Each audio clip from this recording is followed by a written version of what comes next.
All right. Welcome, everyone. Hi, I'm Jen Dentel, and I'm from Gerber Hart Library and Archives. I'm standing in our special collections with a giant tongue behind me from Carol's Speakeasy. Welcome to our virtual event about George Platt Lynes with Allen Ellenzweig and James Polchin. So we're very excited to have Allen and James here today for a conversation. And I just want to talk a little bit about Gerber Hart and go over some technical details, and then we'll get to the conversation. So Gerber Hart is an LGBTQ library and archives located up in Rogers Park in Chicago. We've been around since 1981, and our collections focus on the LGBTQ history of Chicago and the Midwest. And part of that LGBTQ history includes having several of George Platt Lynes' photography books. I have one right here. This is in our circulating library, so anyone can come in and check out these books to take home or read them in our library. And speaking of books, Allen and James are going to be discussing Allen's 2021 biography of George Platt Lynes, The Daring Eye. And to purchase your copy, I am going to copy and paste a link into the chat to the publisher with a discount code where you can purchase the book. And then just before we get started, I just want to let everyone know this conversation is being recorded. So we are going to post it on our website and share it out in our newsletter. So make sure to sign up for our newsletter at gerberhart.org. And don't forget to follow us on Facebook and Instagram. Only those that choose to ask questions on video, and Allen and James and I will be recorded on video. The other thing is everyone is muted right now in the audience. So we are going to have an audience Q&A at the end of the conversation, but feel free to leave your questions in the chat box. Or if you want to ask your question live, just mention that in the chat and I can unmute you during the Q&A. And then just some brief introductions before the conversation. So Allen Ellenzweig is a cultural critic and commentator who has published in numerous arts and general interest periodicals, including The Village Voice and Art in America, as well as the online journals Tablet, The Forward, and Poetry magazine. His landmark history, The Homoerotic Photograph, which I have right here, also available to check out from our library, is a groundbreaking publication published by Counterpoint Press in the US and Icon Book. Oh, whoa, nope, I skipped ahead to the wrong one. Sorry about that. The Homoerotic Photograph was published in 1992. He's a regular contributor to the Gay and Lesbian Review worldwide and has taught in the writing program at Rutgers University. We also have James Polchin here, who is an Edgar Award nominated writer and cultural historian and a clinical professor in liberal studies at NYU. His book, Indecent Advances, A History of True Crime and Prejudice Before Stonewall, which I think you know what I'm going to do, also available for checkout from our library, was published by Counterpoint Press in the US and Icon Books in the UK. His articles and reviews have appeared in Slate, Time, Huffington Post, UK, Crime Reads, Paris Review, Rolling Stone, Lambda Literary Review, and the Gay and Lesbian Review worldwide. He has been interviewed on the subject of queer true crime by Vox, Oxygen, BBC4 Radio, NPR, The American Scholar, Crime Reads, Book Forum, and Publishers Weekly. He has held faculty appointments in the Princeton Writing Program, the New School, and the Creative Nonfiction Foundation. So with that, again, if you have questions for Allen or James, please drop those in the chat or just mention that you want to ask your questions live. And with that, take it away, Allen and James. Okay. We're going to, I'm going to start trying to adjust to the technical side here. And so anyway, this is the book cover. I thought you should all see it. So I start here with just two photographs of George Platt Lynes, one in his youth in 1927, probably in Englewood, New Jersey, when he was living there with his parents. His father was an Episcopal minister. And then the later photograph is probably from the post-World War II era. I am guessing that it was taken up in the Berkshires where his family had a summer home in North Egremont. I start with his schooling period, that is to say when he was, a young teenager. And so he went to the Berkshire School, a school for boys. And one of his classmates, who would be influential in his life later, but whom he didn't really know very well, so they were not friends. Indeed, Lincoln Kirstein, who, let's see if I can manage to, no, I can't. Yes, I can. Let's let's try this one more time. Lincoln Kirstein, there we go, is this young gentleman here. Lincoln Kirstein, of course, would become one of the great cultural impresarios in America. Lincoln was one of the few Jews at Berkshire School, but he was raised in Boston among Boston Brahmins, and therefore, probably regarded himself as somewhat, a member of the Berkshire School without question. In any case, he noted of George in his diary at the time. He said that George was a sneering little bitch.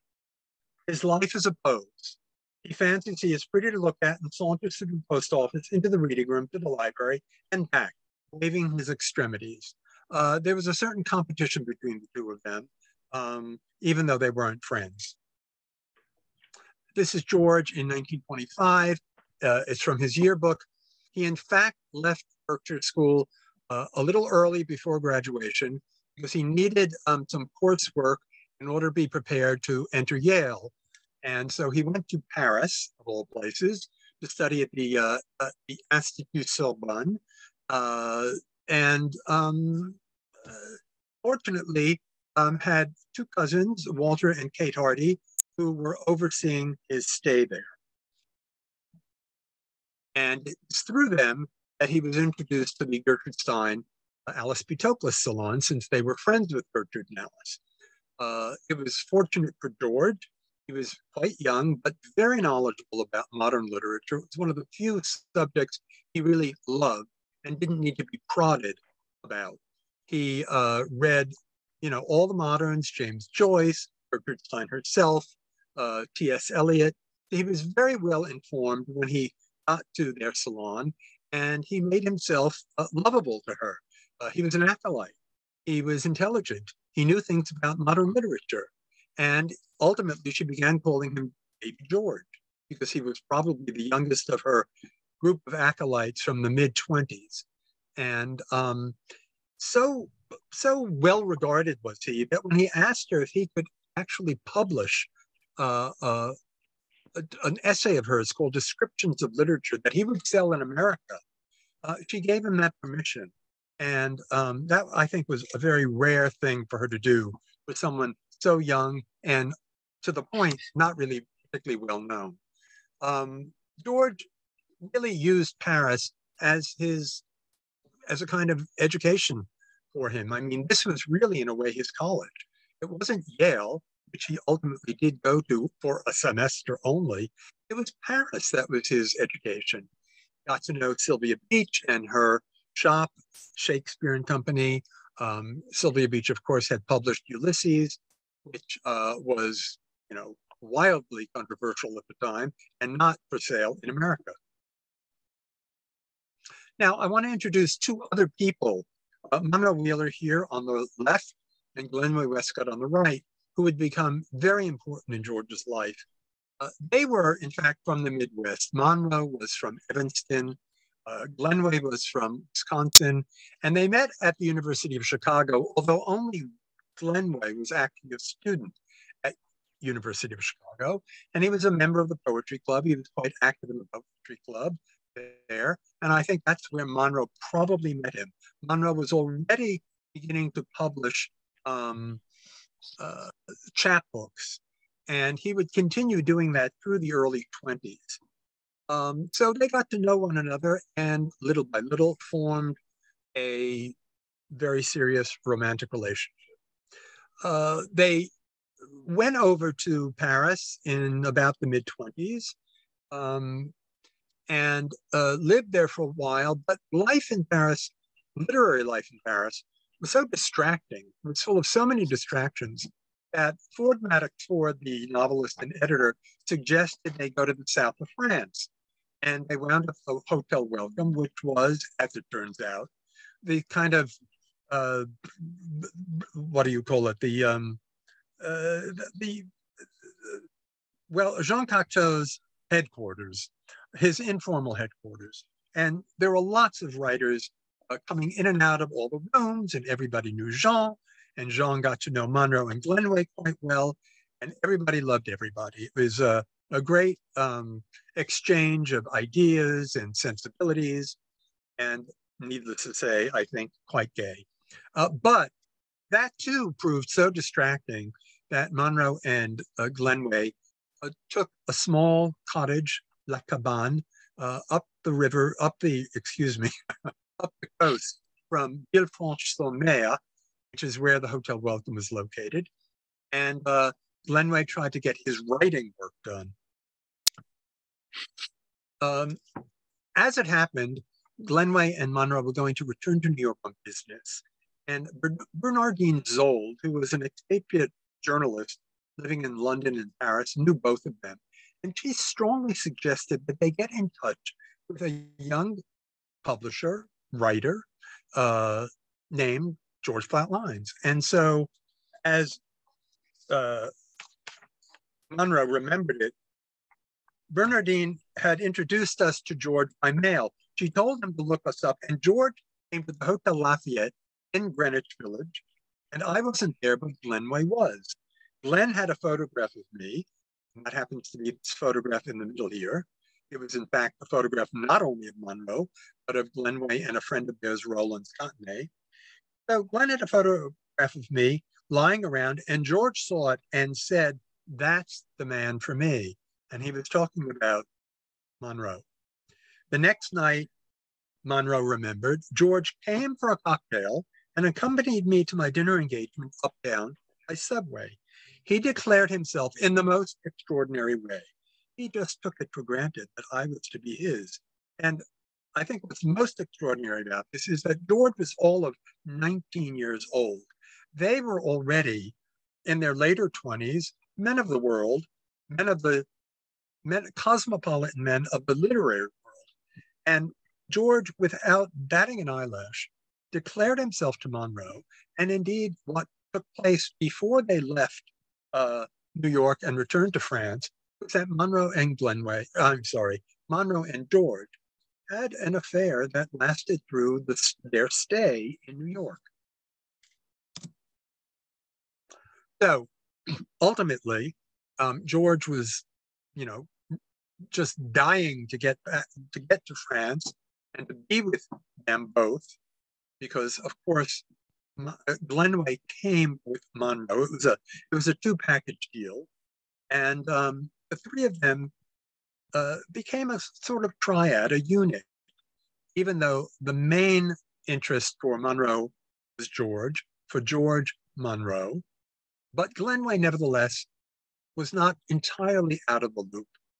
And they began seeing each other for several years on the fly. That is to say, George was still in America, trying to be a writer, going to Yale for a semester, hating it. He opened up a bookstore in Englewood, didn't like that either, and kept hoping and trying year by year to get over to France and spending time with both of them in the South, in Villefranche. I think and that's as it happened, yeah, I think that's actually a good place to explore a little bit there about their relationships, right? So that's, and you talk about this really well in the book, right? Here are these three men who kind of form this relationship. There's Monroe and Glenway, who had a relationship for a number of years, and George kind of enters into it. One of the things that's really interesting is the cultural history that you point to in this biography as well. And part of that cultural history is the ways in which these men navigated their private intimacies, their public personas, right? In that, can you talk a little bit more about how they were kind of navigating these relationships, which weren't really sort of the traditional kinds of relationships we imagine? Yeah, I think really they made it up as they went along, which, however, is not to say that they were unaware that this could be problematic, except that in the world in which they traveled, which was very cosmopolitan, which was you know, very sophisticated. And lots of the people they knew, and I mean a lot of the people they knew, were themselves sexual marginals of one kind or the other.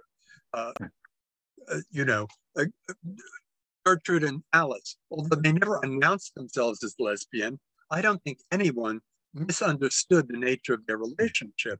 And I think, you know, Glenway and Monroe, it was sort of like, don't ask, don't tell, which is to say, everyone knew what it meant, but nobody explicitly stated it. And I think in this world, people just adjusted to whatever was in front of them. I think it's really extraordinary that George was just so, forgive me, ballsy as to enter into an existing relationship and just assuming that would be fine. I mean, I never really understood for sure. I have no way of knowing that George at the Hotel Lafayette already understood that Monroe and Glenway were a couple. Did he just think they were traveling together? In any case, he certainly soon very well understood that they were a couple and that he was going to be part of that. And it wasn't easy. It wasn't easy because Glenway was very enamored of George, very smitten by George as well. And George found a way to sort of hold Glenway at bay and yet also grant him favors from time to time. It was very complicated. But I would say in general, that the world they traveled in allowed this to be understood without anyone speaking it. Right. And of course, this, that relationship for George was really important, right? As we get to the next slide here, what doors it opened for him as well. So at around, when they met, George appeared to be someone who was trying to enter the literary world almost more as a publisher, as he had published these subscription pamphlets, including, description literature by Stein. But once they got together, more and more, Monroe kept referring to George and introducing George as a budding novelist.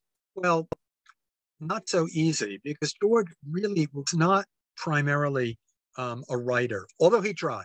He did try for a couple of years. And ultimately, he started taking photographs with a camera that Monroe had gotten him. Just, as like take photographs while you're in Europe, or just take pictures. And because of the crowd they ran with, George was able to take photographs of people like Jean Cocteau, like Gertrude Stein. These were kind of like snapshots. He was not thinking of himself as a photographer. But in about 1929, when Monroe and Glenway visited George in the States, in Englewood, they saw photographs that he had taken already over the last year or so. And they were immediately convinced that he had a kind of raw talent. And they wound up introducing him to a friend of theirs who was herself a professional photographer, a woman of some means, Hope Weil. And little by little, he began thinking of himself possibly as a photographer. Sorry about that. I didn't mean to do that. Okay, let's move forward. And indeed, in 1929, 30, 31, he began taking photographs more seriously, especially portrait photographs, not always of people who are well known. He did commission work. But Monroe told him early on, if you want to exhibit your work as a portrait photographer, photograph famous people. I don't know if he said it quite that explicitly, but once again, they were traveling in a world that gave George entree to well-known people. André Gide, Colette, and Farrell Benga, who most of us probably don't know, but he was quite the person on the scene in Paris.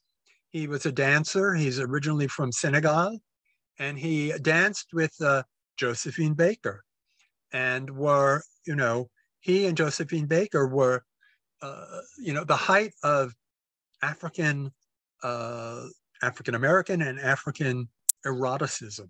There was a whole negrophilia moment going on in France at this time, and Blacks were highly erotic targets of that interest. That, of course, has its, unfortunate racial aspect too. Romany Marie, who was a very well-known Greenwich Village denizen who had Romany Marie's Tavern. She moved about 12 times in the course of, many years. And she had a kind of salon. The Tavern was a salon where lots of artists and writers, many of them who could barely afford, to eat at her tavern, nevertheless, she welcomed everyone. And, her patrons were a cadre of anarchists, wobbly, socialists, communists, and vegetarians. Jacques Guérin became a boyfriend of Glenroy Westcott. He was a bibliophile. He was the son of a well-known industrialist whose product was perfume. Catherine Ann Porter was not yet well known as a novelist, but certainly well known as a short story writer. Back in 1931, George visits Gertrude and Alice at their country home in the Haute-Savoie, takes this marvelous portrait of her overlooking, the terrain from her garden. And this in 1934, propped becomes the cover photo of a Time magazine. In 1934, of course, she's in the United States, finally selling a book that really is going to sell. It's the autobiography of Alice B. Toklas, and it really puts her on the map in America in a way that she had been trying for years to get on the map in America. And, there were other people who entered George and Monroe and Glenroy's life. And Barbara Harrison was one, introduced to them by Bernardine Zold. And Barbara was quite wealthy, educated, cultivated. Excuse me. And she and Monroe formed a deluxe edition publishing company called Harrison of Paris, which flourished for a number of years in Europe, in France especially. And they all returned to New York in 1934 to settle again in America because the situation in Europe was becoming politically impossible and because, frankly, the dollar wasn't going as far as it used to because of the Depression. At the same time, Lloyd Westcott, Glenroy's younger brother, came to New York, began establishing himself as a man of, entering the cosmopolitan world that George had entered. And lo and behold, Barbara and Lloyd fell in love and married. Four Saints and Three Acts was, a remarkable opera that Virgil Thompson wrote the music for, using Gertrude Stein's libretto, and Frederick Ashton was the choreographer. This photograph would not have been used for publicity purposes. It was just, frankly, taboo. But it was a photograph George took. He knew all of the principals involved in the premiere of Four Saints and Three Acts at the Wadsworth Athenaeum in Hartford, Connecticut. It was really one of those cultural moments that was extraordinary. Anyone went to the opening, and eventually it actually played on Broadway quite successfully for a time. Virgil Thompson, of course, George knew through the Stein Salon back when he was there in the mid-20s. And then, of course, Jimmy Daniels was someone who was part of that negrophilic moment in Paris. And he was a singer, entertainer. He returned from France to live in New York. He was a significant figure in the Harlem Renaissance. He opened his own place in Harlem called Jimmy Daniels. And then in the 50s, became the MC and a singer at the Bonsoir, which is the nightclub made famous by Barbra Streisand. Or I should say, it made her famous. She didn't make it famous. As he, became a professional photographer, principally of celebrities, but not only, George had opportunities to meet lots and lots of people. Muriel King, that we see on the right, was a fashion designer and also a costume designer for films, and had been a costume designer for 2 or 3 films by Katharine Hepburn, who we see on the left. In the middle, we see Iris Barry, who was a British woman who created really the film department at the Museum of Modern Art. Coney Island. Well, Jean Cocteau and his lover, Marcel Kiel, were doing an around-the-world trip, which was a total publicity stunt for the journal Paris Soir. And they stopped en route, on their route around the world, wrote, photographed, sent back, stories about what they were seeing. And when they came to New York, which is probably their last stop before they returned to the continent, they knew George, of course, and Glenway, and they wound up going to Coney Island, not using the vehicle that George had been riding them around New York in, but going by subway to Coney Island. And they got to this photographer's studio and took this marvelous portrait of the 6 of them.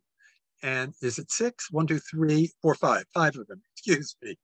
And of course, George took the opportunity in 1936 to do this wonderful portrait of Marcel Kiel with this wonderful drawing that I'm convinced had to be a drawing of Jean Cocteau, by Jean Cocteau.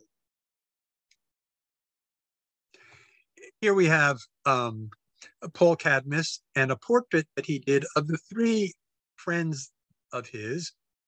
He had principally become a friend of George and then got to know Monroe and Glenway through them. Spent many weekends at Stone Blossom.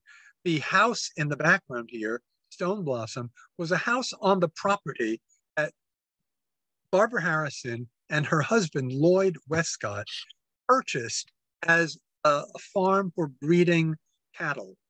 There were many other homes and farm buildings on the property.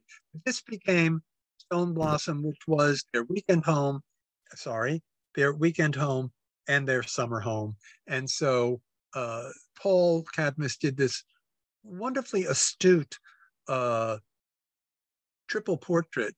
And I think it really suggests something about the relationship, because here's Glenway in the middle, longingly looking at the nearly naked George Platt Lynes. And I think there's a certain, I don't know, for me anyway, it really captures the odd place that Glenway now had in the relationship. He who had been the principal love has now taken second place. Paul Cadmus's lover, Jared French, took a totally different take on the 3 of them, doing this 3 separate portraits. It's not really, it's not a triptych as such. They are separate paintings, and yet obviously he meant for them to be seen together. And, there's no hierarchy of any sort here. And they all almost look about the same height. They were not. Monroe was certainly a good deal smaller than the other 2. This in 45, in the 40s, by then George had a studio at 640 Madison, established his principal means of doing portraiture with these wonderfully undefined spaces that are shadowed, but also with great stark highlight, backlit, and the subject himself and herself front and center. Lincoln, of course, Lincoln Kirstein here. By now, Lincoln is not merely a true friend of George's, but an important colleague. Lincoln brought George Balanchine over from Europe, over from France. Balanchine had been a member of the Ballet Russe company, which, of course, with Diaghilev's death in 1929, no longer existed. And Kirstein convinced Balanchine to come over to America to create a ballet company and a ballet school. And that he did. And in 1935, when Balanchine was about to actually present one of his first pieces in America, George was invited by Lincoln to become sort of the de facto official photographer. And we will see some ballet photographs down the line. So George was a portrait photographer, classical dance photographer as well. And George, knew just about everybody who was anybody who wound up coming to America during the war and after. And Christopher Isherwood, he knew in 1939, when Isherwood came over with his friend W.H. Auden, poet W.H. Auden, Thomas Mann, who had an association with Isherwood, which I can't actually get into now. Time is short. But if we have time later, I'll tell you the story. And George really knew how to, put people at ease, even these great eminences like Thomas Mann, who came over from Germany as truly the man, the great German figure, even, who had fled Hitler, fled Nazism, and was really one of the many German emigres who settled in Hollywood. Both of these photographs were taken on the West Coast at the time that George was the head of Vogue Studios in Hollywood. This is thought to be the last formal portrait that George ever took. It was on his final trip to Europe in 1955, when he was already ill with cancer, the cancer that would kill him.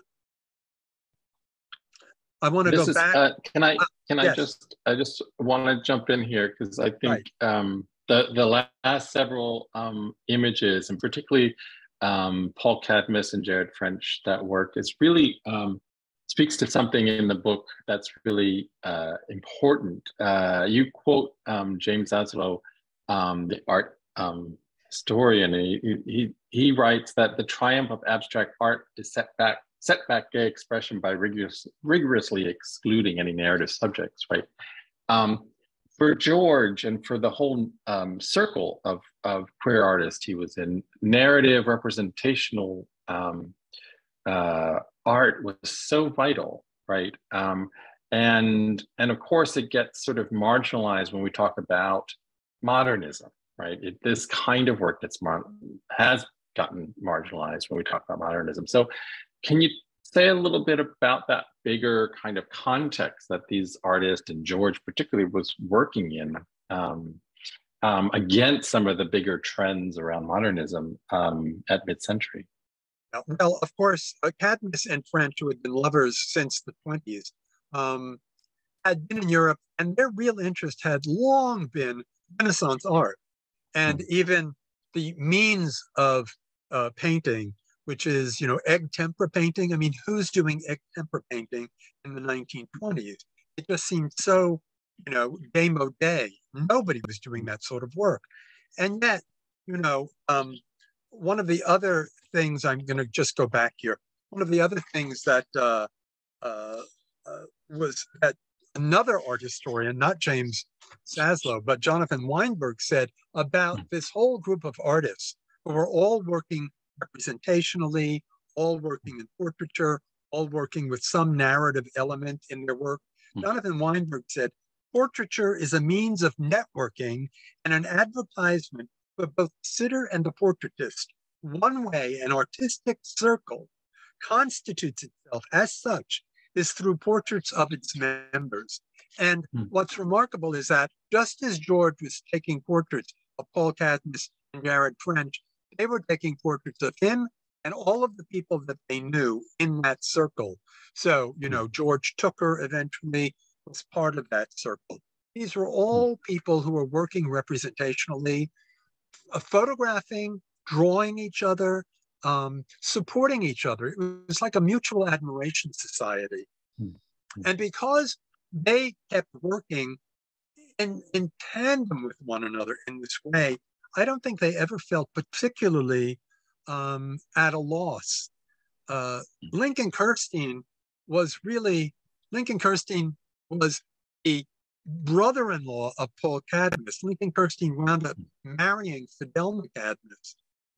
And Lincoln, right, who certainly understood modern art, nevertheless was one of the real champions of Paul Cadmus and Jared French, and really tried to push their work as much as he could.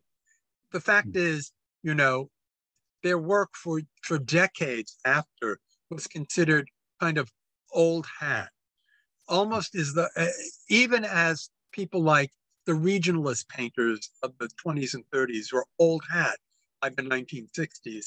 And yet now I think they're coming back. I mean, Grant Wood, the fantastic retrospective a couple of years ago at the Whitney Museum. I think there's a fresh appreciation both for narrative, for representation, and for the portrait. And also because, in the current climate, the current art market climate, there's no one school that reigns supreme. It's a free-for-all out there. So anyway, I'm going to... That's good. Yeah. I hope that at least answers some of your question. Yeah. No, that's... It's always an element of his work, and that kind of representation is, I think, really important, both in terms of how we influence other artists down the road, Mapplethorpe being one of them, but also how it was important at the time, Yeah. I realize that our time is pressing, so I'm going to perhaps speed up a bit. I'm sorry, but I feel the need to. Look, George never thought of himself as a surrealist, but he was presented by the Julian Levy Gallery, and Julian Levy was very much a proponent of surrealism. George just didn't want to be part of a school. He wasn't a theorist. He never had a theory about his own work. And yet he was obviously influenced by surrealism. And I think one of the things that surrealism allowed him to do was to deal with eroticism. It allowed him to deal with the male nude in a way that might otherwise not have been acceptable. And I think this is a perfect example here, where the man who's sleeping on the top might well be dreaming of a beautiful rear view of the naked man's, bottom. And, the cleave of his buttocks is the passageway to pleasure. And I really think that this, in a way, was George, announcing himself as a gay artist, once again, without ever having to say, I'm a gay artist. Surrealism gave him license, and I think it gave a lot of other people license to deal with eroticism. And, these dream images, nightmare images, I don't know, it's up to the viewer to decide, are these dreams, are they nightmares? But I think, we can't really know exactly what's happening in either of these images. Jean Duffy and her mother, well, it seems to be a bit about shame. Her mother is hanging her head, closing her eyes to her daughter's nudity. In this untitled image, I don't know what exactly the story is. I can tell us this much. Dora Maxwell was George's studio assistant for about 8 years. She ultimately would marry Barbara Harrison's half-brother, Francis Burton Harrison, which tells us nothing in particular. But the young man at the right is Jonathan Titchener, who was the young man who became the lover of George Platt Lynes in 1943 or so. And that is generally thought to be the reason for the breakup of the household that had been established in New York of Monroe, Glenway, and George. At a certain point, George was doing mythological subjects. It had been suggested to him that he and Glenway work on a book, with George doing the photographs, Glenway doing the text. Unfortunately, the book never came off, but the photographs still remain. George earned a good portion of his living as a fashion photographer. He never thought of himself as a great fashion photographer. In fact, if anything, he didn't particularly like fashion photography because of its limitations, its editorial limitations, and the fact that he constantly had to get approval for what he was doing. He said, "I've never been a first-rate fashion photographer except now and then by way of fluke or odd inspiration. Too often I've had a plan that had to be abandoned because last-minute requirements have made it impracticable or inappropriate. Nearly always, my fashion jobs are hurry up, helter-skelter, devil take the hindmost." I do love this woman in evening dress, however. I think this is much advanced from the images we just saw from the 1930s. I just think that the dress here itself is like a piece of sculpture. And also in terms of black and white and the use of positive space and negative space, it's a really quite terrific composition. I love the way the model is turning back, facing us. And on the right, another image of Lisa Fonsagreve, who was one of his favorite models. She loved George, loved working with George, and ultimately would marry another great fashion photographer, Irving Penn. This is obviously, to me, an image taken in one of George's apartments in early 1952, very likely at a time in which George's funds were low, when he was perhaps certainly didn't have the great studio anymore at 640 Madison Avenue. He went from studio to studio in this period. And yet it really works as it creates a certain kind of intimacy, this photograph inside an apartment, which just has both the intimacy of the domestic interior and the intimate lighting on the model. His classical dance photographs, George Balanchine portrait in the middle here. On the right, we see Billy the Kid, 1938, which would have been done at a time when Balanchine was probably working out in Hollywood, and Lincoln Kirstein was very keen that classical dance also draw on American sources. And so Lincoln managed to get several ballets done that had American vernacular subject matter. On the right, Bourget Fantasque would have been a Balanchine ballet with the marvelous Tanaquil Leclerc and Jerome Robbins. Jerome Robbins, who was not only a dancer, but would become an important choreographer working beside Georges Balanchine at the New York City Ballet. Orpheus in Eurydice, an early work about the Eurydice, Orpheus rather, the Orpheus myth that Balanchine did, and was photographed by George in 1936. But now we move to the male nude, which had always, right from the start, been subject matter that George was involved in. This early photograph is possibly a nude of Lloyd Westcott. Lloyd was very close friends of George. He allowed himself to be photographed both in portraits and in male nudes. On the right, we see George's mastery of lighting and shade by the 1950s, artificial lighting.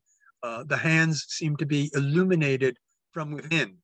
And I would draw your attention to hands, by the way, because they're a keen element of some of George's portraits. George would get to know one of the premier physique models of the period, Tony Sansone.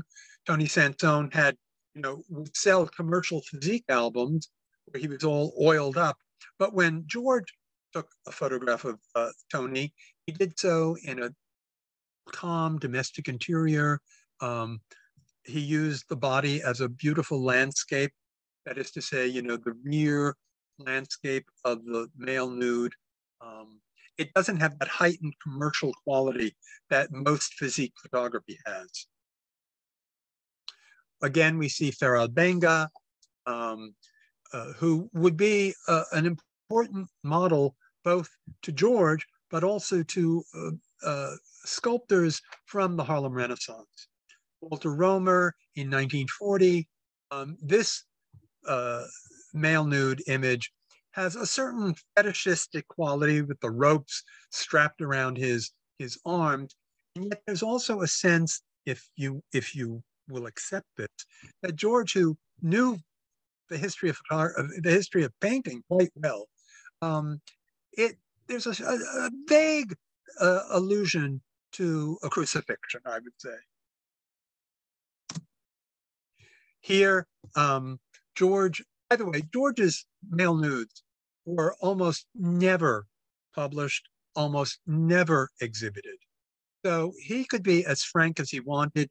Many of his male nudes were done after his workday was over. He would bring in young men that he got to meet here and there, all different types. And when he began working with groups, he wasn't afraid to be quite frank.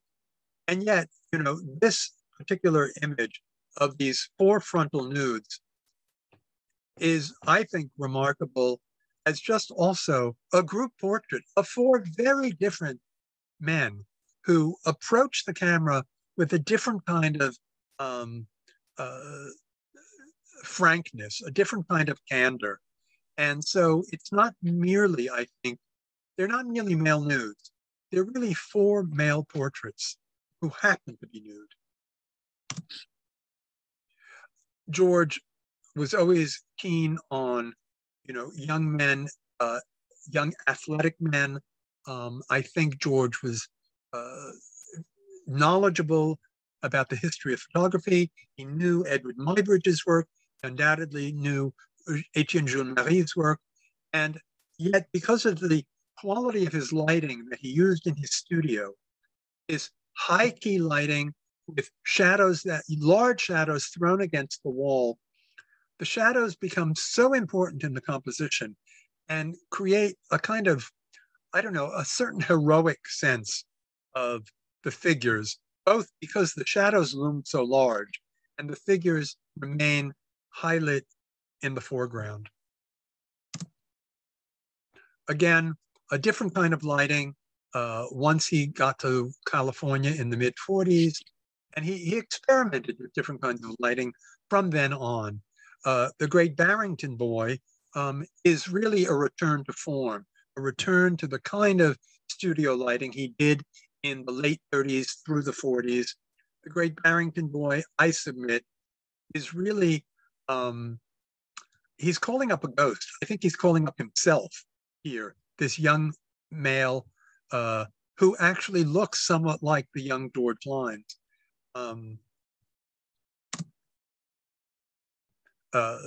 Hands, this young man, Victor Kraft, looks as though he's floating in some netherworld. I think it's a marvelous dreamlike image. And I would submit that the untitled portrait here, again, is not merely a male nude. It's a portrait of somebody who's looking back at the photographer with a kind of intensity, and therefore also looking beyond the photographer at all of us. This Balanchine returned to the Orpheus Smith in the late 40s. So successful was the this new Orpheus choreography with music by Stravinsky. And when it premiered in 1948, Stravinsky was the conductor of his own music. So marvelous was the audience response that the city center of New York invited the Balanchine Company to make the city center their residence, their permanent residence. They had never had one before, and thus was born the New York City Ballet. Finally, Man in His Element, a really beautiful, poetic image, and yet, obviously, because of the interracial element, it would have been completely taboo to have this exhibited in its time. The only real publishing of his work, of his male nudes, happened in a Swiss publication called Der Kreis, which had a definite homophile bias. Man in His Element is one of his really, I think, great images. And Robert Mapplethorpe was definitely aware of this image. And I will move to the end. That's but I great. think you have something to ask me, James. No, I was gonna. Well, we're close to the hour, but I did want to ask you about the male nudes, because of course that's what I think a lot of people know George by, at least his recovery from the 80s on, right, is the male nudes. And ironically, right, as you said, they were rarely, if ever, published or viewed beyond a circle of friends for him, right? But yet they were so stylized. It required a lot of work, a lot of studio time to produce those male nudes. So having, dug so much into George's life, what did the male nudes mean for him, to work at them as much as he did from early on till the last months of his life, knowing that they had a very limited circulation? Well, first, I think he was simply obsessed by male beauty. And he had to do something about that. Once he became a photographer, he just had to. He probably early on had begun collecting what would have been underground images, male nudes. After all, that was not, it wasn't 2023.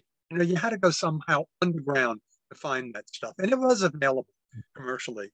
I also, though, want to quote something that George said about, he doesn't specifically say it's about the male nudes, but I really do think it is about the male nudes. He says, I've always done my best work when I've worked only for pleasure, when I've not been paid, when I've had a completely free hand, when I've had a model who excited me in one way or another. I don't think, it didn't bother him that he wasn't being paid for this. He would have done it no matter what. He was paid fairly well as a fashion photographer, and yet it really, it weighed on him. He didn't really like it. He was paid well as a portrait photographer too, but sometimes he had to deal with people who were difficult to deal with. I think he had enormous control when he was dealing with the male nudes. Younger men, mostly, who were at his beck and call, and they were available to follow him at his direction. And even the female models in fashion photography, many of them said he was great to work with because he always knew what he wanted. Of course, he didn't always know what he wanted, but when he also had to deal with accidents sometimes, accidents that were unavoidable. But with the male nudes, it was a passion. It was an absolute obsession. And he tried to cover male nudes in every sort of way, in groups, not in groups, singly, not singly. It just, I don't know what else, really want more to say, but it was from the start, it was the thing that he loved most and devoted his private time to. Well, to pick that up, right, there's a question in the chat about, which is very connected to this, right? So one of the reasons why we have so many of George's nudes is because of Kinsey, right? Yeah. Because he was selling his photos to Kinsey. And so JL was asking, talk about that connection between George and Kinsey and that relationship. Yeah. Well, Monroe and Glenway in the late 40s had a dinner party, and Kinsey was one of the guests, as was M. Forster and Joseph Campbell. I mean, it was an incredible dinner party. George got to meet Kinsey at that moment and then developed a relationship with Kinsey over time, as Monroe and Glenway did. And all of them led Kinsey to interview subjects. That is to say, they were themselves interview subjects for Kinsey, and they led Kinsey to other artists and writers who were gay, mostly gay, and allowed Kinsey to have a deeper appreciation of, what gay men thought about their own sexuality. George introduced Kinsey to his work, and Kinsey thought that it was the most revealing kind of resume of the gay world that he had ever seen in photographs. What's odd about it is, of course, is that, George's male nudes don't really tell us anything about the sociology of gay life. They tell us something about, male beauty, or how a gay man might take photographs of another beautiful gay man. They don't really tell us anything about gay life as such. And yet Kinsey found them a wonderful revelation about male to male erotics. And so, yes, he was keenly interested on purchasing images. George, I think, was, especially as he was growing ill and saw not the light at the end of the tunnel, the dark at the end of the tunnel, I think he wanted Kinsey to house his work because he wanted his work to be kept safe. He wanted it to be archived. He wanted it to have the respect that it would be accorded at the institute, Kinsey's Institute for Sexual Research. It gave it a kind of veneer, a scientific veneer. And George never wanted his male nudes to be thought of as pornographic. He didn't think of them as pornographic. And he wanted them to have a kind of respectability, even if they never were published. The negotiations between Kinsey and George never, to my mind, as much as I could see in the papers, they never really reached a final agreement. It just happened that George died, and he had been giving a lot of work to Kinsey, a lot, maybe not everything, including, by the way, negatives. So the Kinsey Institute has had this material for a very long time. Right. Now I want to talk to you for an hour about what these photographs mean for gay life in mid-century, because I think we might disagree on that. But that we'll do another talk on that. Any other audience questions? Yeah, please feel free to type in the chat, or if you want to ask a question live, just unmute yourself. I'm just looking at the spine of this book that's from Kinsey Institute. So, yeah.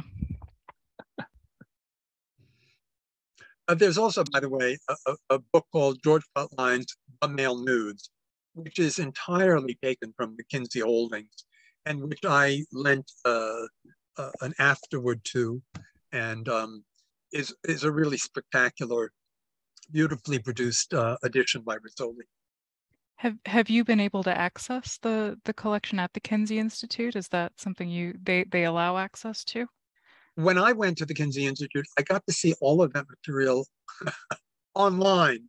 I didn't get to get into the real hand-to-hand archive, but I saw everything online. That's wonderful. It looks like we have one more question from JL, which is, how did Mapplethorpe first encounter George Platt Lynes' work? As far as I know, my understanding is that he was the lover of Sam Wagstaff, who was both a great collector of photography and a curator of photography. And they visited the artist Bernard Perlin. Bernard Perlin had been one of the heirs to George's work on his death.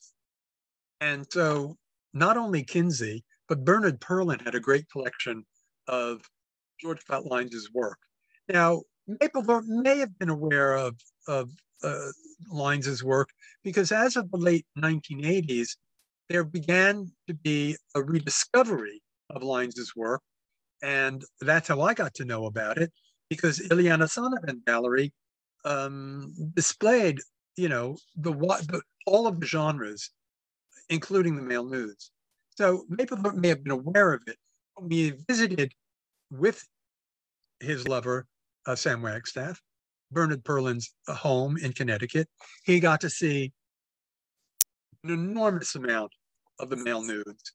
And Bernard, really felt that he had opened up, the keys to the kingdom, and was not at all surprised to see what Mapplethorpe did with it.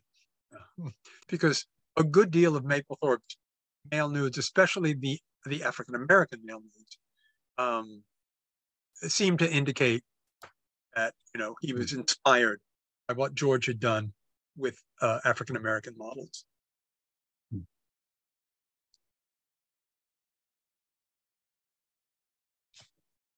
Anything else? I'm not seeing anything else in the chat. I just wanted to let everyone know that we'll be sending out the recording of this in our next newsletter. It will also be online, and I'll make sure to include the link as well to where you can purchase from Oxford University Press as well. But thank you. Sorry. Yeah. Oh no, I was just gonna say thank you both. Thank you, Alan and James, for this conversation. Really appreciate it. Thank you. Thank you very much. Thank you. Thank you so much. Thank you, everybody, for attending. Have a good night. You too.